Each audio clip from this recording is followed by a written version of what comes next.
Hello বন্ধুরা, আশা করি তোমরা সবাই ভালো আছো।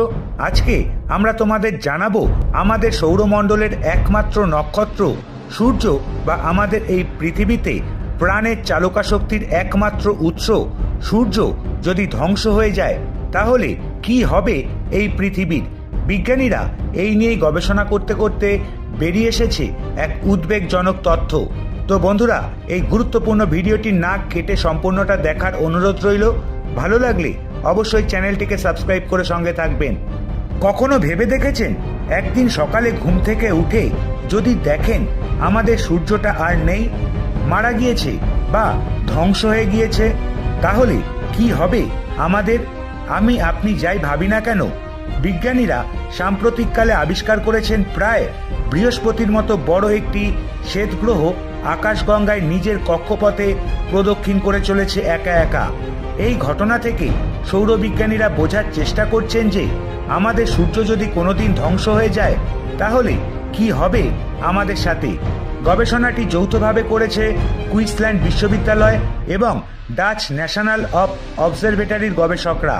এই টেলিস্কোপটি বসানো হয়েছে নেদারল্যান্ডে। সম্প্রতি উক্ত টেলিস্কোপ দিয়ে ইতিউতি ঘুরে বেড়ানো গামারশ্মি তাদের নজরে এসেছে। তাদের মতে এগুলো মৃত তারাদের থেকে নির্গত হচ্ছে। বিজ্ঞানীদের একটি দল হাওয়াই দ্বীপ থেকে নজর রাখছিল আকাশগঙ্গার ঠিক মাঝামাঝির দিকে অবস্থিত একটি সাদা বামন তারার দিকে। ওই বামন তারাটি যদিও মৃত, কিন্তু সেটিকে কেন্দ্র করে প্রায় বৃহস্পতির আকারের একটি বড় গ্রহ প্রদক্ষিণ করে যাচ্ছে। এই গবেষণাপত্রের মুখ্য লেখক এবং বিজ্ঞানী জাশুয়া ব্ল্যাকম্যান বলেছেন, যদি কোনো তারা ধ্বংস হয় বা মৃত হয় তাহলে তার গ্রহের 5-6 মিলিয়ন বছর পরও অস্তিত্ব থাকা সম্ভব, কিন্তু সেই গ্রহগুলোকে অবশ্যই নিরাপদ দূরত্বে থাকতে হবে।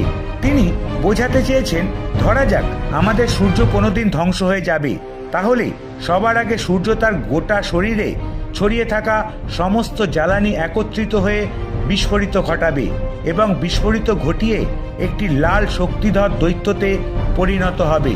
যদি তাই হয় সেক্ষেত্রে বৃহস্পতি গ্রহ এবং শনি গ্রহ, এই দুটো গ্রহই সে সময় বেঁচে থাকতে পারে, কিন্তু পৃথিবীর বেঁচে থাকার কোনো সুযোগ নেই বলেই আশঙ্কা প্রকাশ করেছে বিজ্ঞানীরা আরও পরিষ্কারভাবে বলেছেন যে যদি সূর্য ধ্বংস হয়ে যায় তাহলে সূর্য পৃথিবীকে ধ্বংস করে ধ্বংস হবে। তো বন্ধুরা, এই ছিল এক গুরুত্বপূর্ণ খবর।